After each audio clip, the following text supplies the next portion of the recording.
Pernahkah kalian melihat raksasa bisnis yang tiba-tiba tumbang dalam sekejap? Itu bukan karena mereka tidak bekerja keras, melainkan karena mereka terkena badai disruptive innovation atau inovasi disruptif. Istilah yang pertama kali diperkenalkan oleh Clayton Christensen ini merujuk pada inovasi yang mengubah pasar yang sudah mapan secara radikal. Inovasi disruptif tidak sekadar membuat produk menjadi sedikit lebih baik, tetapi menciptakan produk atau layanan yang jauh lebih mudah diakses, lebih murah, dan mengubah total aturan main industri. Lalu, bagaimana inovasi ini bekerja? Uniknya, inovasi disruptif biasanya tidak dimulai dari pasar utama. Mereka seringkali muncul dari bawah, menyasar konsumen baru atau pasar yang selama ini diabaikan oleh perusahaan besar karena dianggap kurang menguntungkan. Pada awalnya, produk disruptif ini mungkin terlihat sederhana, bahkan kualitasnya pun dianggap remeh oleh para pemain lama. Namun, seiring berjalannya waktu, teknologi mereka berkembang dengan sangat cepat hingga akhirnya melampaui dan menggantikan teknologi konvensional. Mari kita lihat contoh nyatanya sejarah dunia. Ingatkah kalian dengan era kejayaan kamera film analog? Dahulu, perusahaan seperti Kodak mendominasi dunia fotografi.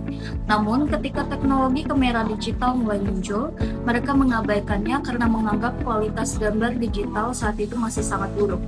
Akibat mengabaikan inovasi disruptif tersebut, teknologi digital berkembang pesat, diadopsi oleh smartphone, dan dalam hitungan tahun meruntuhkan industri film analog yang sudah bertahan ratusan tahun. Contoh lain yang paling dekat dengan kehidupan kita sehari-hari adalah bagaimana Netflix meruntuhkan bisnis rental video raksasa seperti Blockbuster, atau bagaimana aplikasi transportasi daring mengubah total cara kita bepergian dan menggeser taksi konvensional.